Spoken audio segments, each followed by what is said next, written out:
અહીંયા આગળ કહ્યું છે સુખ કયું ના જાય સત્સંગનું, સત્સંગથી કેટલું સુખ થાય એનું કહેવાય એવું નથી.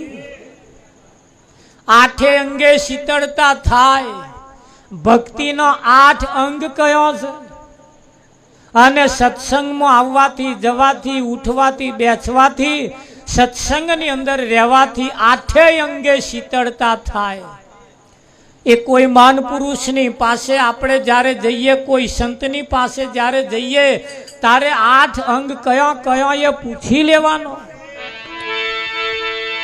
આના ખાધા પીધામાં ના જતું રહે. આવો બધો જાણવા હાથું આ લાડવા ખવડાવવાનો. તારા ખાવા વાળાના મનમાં એમ કે આપણે ખાવા હાથું બનાવ્યું, હાલો ખાઈને કીજીએ. ખાવા હાથું જ છે હે, પણ આ પ્રસાદી જે ખાય ને એટલે મયના વિચારો બદલાય. ઘરનું ખાઈને આવો ને અહીંયા ઘર ખાવ એમાં ફેર છે હે. રોટલા ઘડવા વાળા જો કોઈ બેન હોય અને રોટલા ઘડતે ઘડતે જેવો વિચાર કરે એવો ખાવા વાળાના એવા વિચાર આવે. જેવું અન્ન એવું મન. એટલે રોટલા ઘડવા વાળા પાછા ધોન રાખજો. ઘર વાળો ભલે ગમે તેવો કેપીલો હોય, આડો અવડો હોય, ચિંતા નહીં કરવાની, પણ હારા વિચારો કરીને એને ખવડાવો જોઈએ. એનામાં પરિવર્તન ના થઈ જાય કેજો હે. પણ આ દોત કચેડી કચેડી કચેડી રોટલા બનાવે એટલે પેલો દોત કચેડી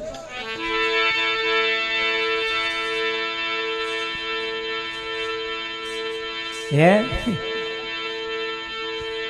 રાવજી સમજવા જેવું છે.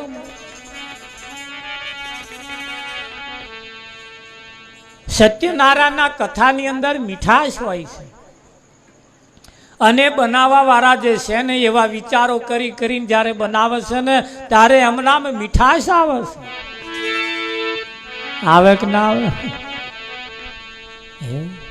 એટલે બહેનોએ જ્યારે પોતાને ઘેર ખાવા બનાવતા હોય ત્યારે ખીચડી બનાવો, રોટલા બનાવો, શાક બનાવો, જે કંઈક કામ કરતા હોય ત્યારે તમે સારા વિચારો રાખો.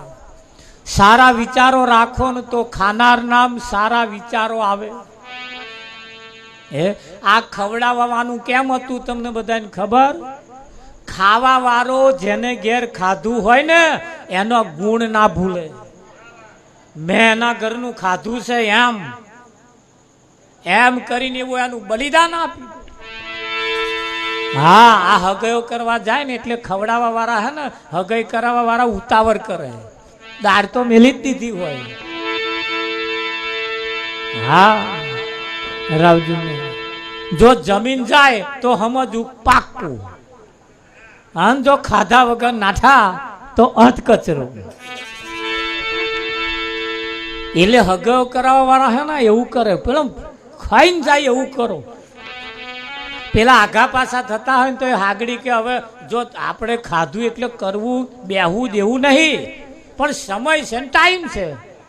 હા, એવું કરીને પેલાને ખવડાવે અને જે ખાય અને જો એનામ ફીટ બેસી જાય હવે એના ઘરનું ખાધું આવું મારા બીજું ના બોલાય એટલે ખવડાવવાનું. રાવજી થાય કે ના થાય? એટલે ખાવાની અંદર ખવડાવવાની અંદર એવું એક બહુ મોટું વિજ્ઞાન રહેલું છે. અને એટલે જ અહીંયા કહેવું પડે છે કે સારા વિચારો જે કરે, સારા વિચારો જેના ચાલતા હોય એ વિચારોથી અમુકને નજરનું ફળ લાગે. જળ કુકડી હોય, જળ કુકડી એ પાણીની મહેરેતી હોય અને ઈંડો બહાર રેતીમાં મૂકે અને જળ કુકડી પાણીમાં રહે એના ઈંડાનું સેવન કરે. આખો ઈંડો ફેરવે, પાણીમાં રહે.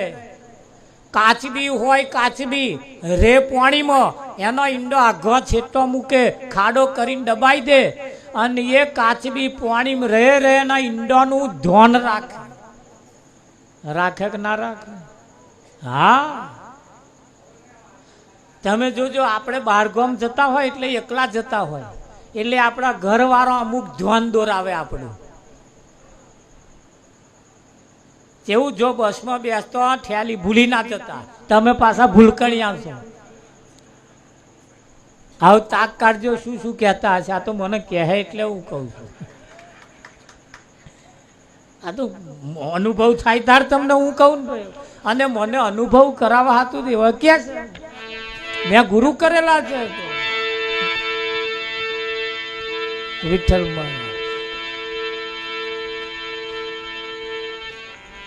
ના હોય, પત્ની ગુરુ હોય અને આપણને શીખવાડે, અને શીખીને પછી આનો અનુભવ થયા પછી મારે તમને કહેવાનું એટલે એ આપણને ધ્યાન દોરાવે. જો હા તમે ભૂલકણ્યા છો, ભૂલી ના જતા. એવું કે ને બધું કે તો બધું કેટલું આવતું હોય છે, જેના જેના વિષય હોય એ પ્રમાણે આવતું હોય. પાછું એવું કે પાછો ડાફેરો ના મારતા પાછા કે છે.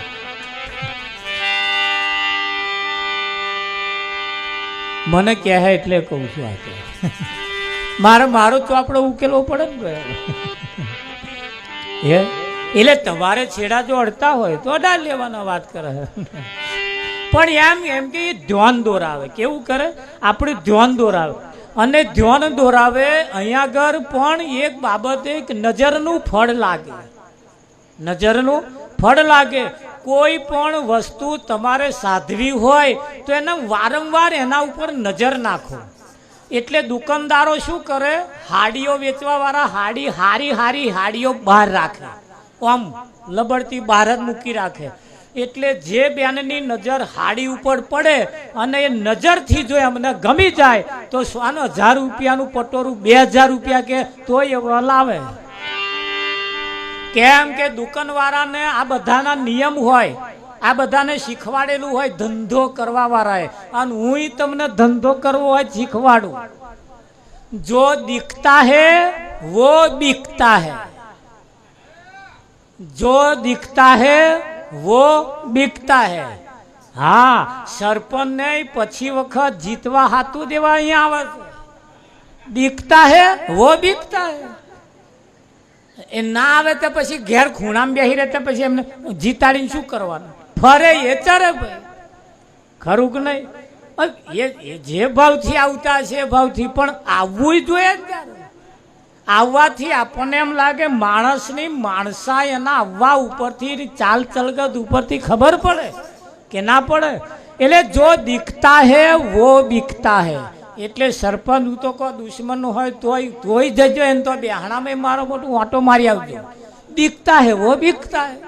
દુશ્મન નહીં વોટ આલ્યો હોય એવોય કહે છે ભાઈ ગમે તે ભલે આપણે વોટ નહીં આલ્યો, પણ સરપંચની રીતે આપણે ઘેર આવ્યા હતા. હો, દિખતા હે વો બિકતા હે.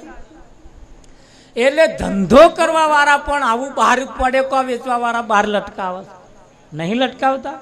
હા, અમે કોઈ એવો દેખાવ કરતા નહીં. કેમ કે અમે માલ અસલ રાખીએ છીએ. અને અસલ માલ જે રાખતા હોય એને દેખાવ કરવાની જરૂર પડતી નથી. હા, જેની પાસે નકલ હોય એમને दिखता है वो बिकता है. હા, એટલે દુકાનદાર ને ધંધો કરવો હોય, અનાજ કરિયાણાની દુકાન વાળો બાર બોર્ડ મારે આવ્યું અમારે તો મળશે. હોનું વેચવા વાળા હવે તો એમણે એડવર્ટાઈઝ પાલવા મોડી.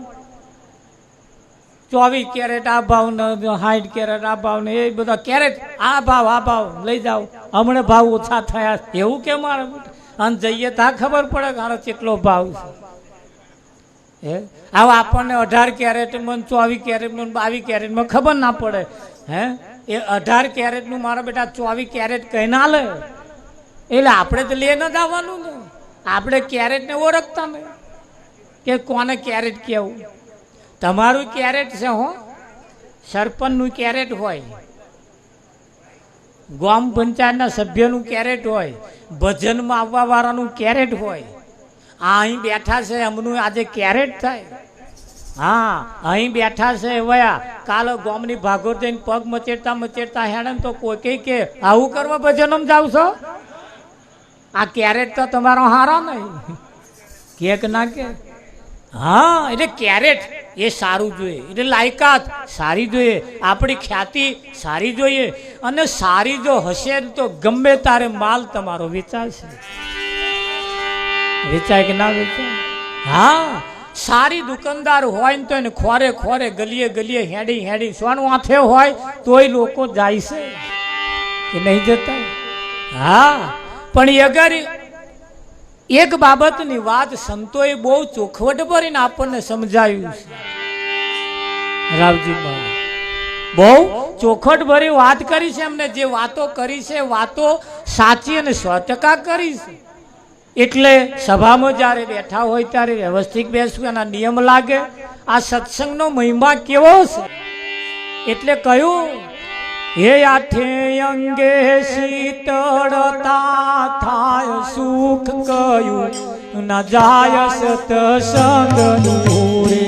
આઠે અંગે શીતળતા થાય સુખ કયું ના જાય સત્સંગનું રે.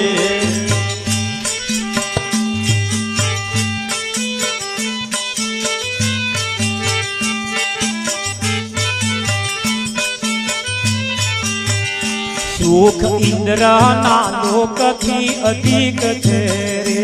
સુખ ઇન્દ્રના લોકથી અધિક છે રે. સુખ ઇન્દ્રના લોકથી અધિક છે રે. સુખ ઇન્દ્રના લોકથી અધિક છે રે. એ તો વૈકુંઠથી વધતું જાય સુખ કયું ન જાય સત્સંગનું રે.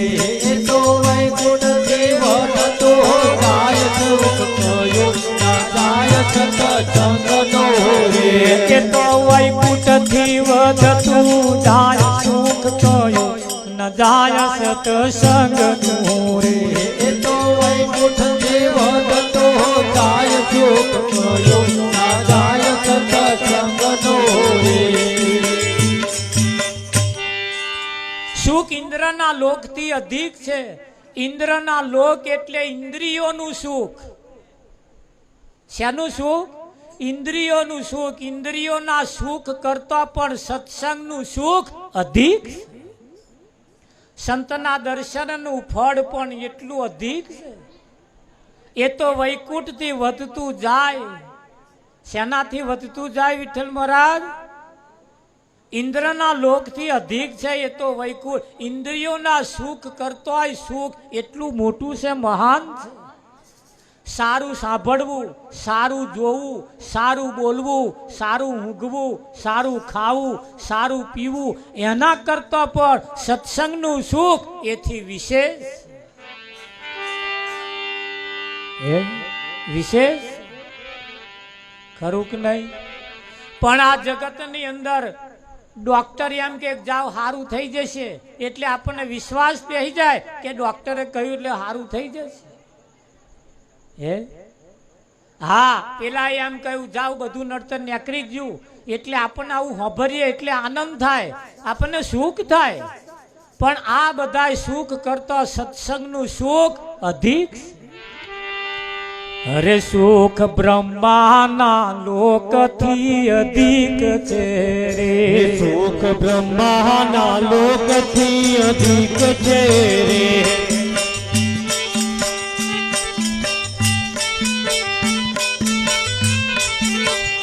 જેના વેદ કરે છે પોકાર સુખ કયું ના જાય સત્સંગનું રે.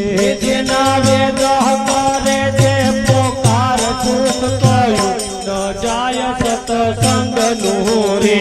સુખ કયું ના જાય સત્સંગનું રે. સુખ કયું ન જાય સત્સંગનું રે. એ તો વૈકુંઠથી વધતું જાય સુખ કયું ના જાય સત્સંગનું રે. એ તો વૈકુંઠથી વધતું જાય સુખ કયું ન જાય સત્સંગનું રે.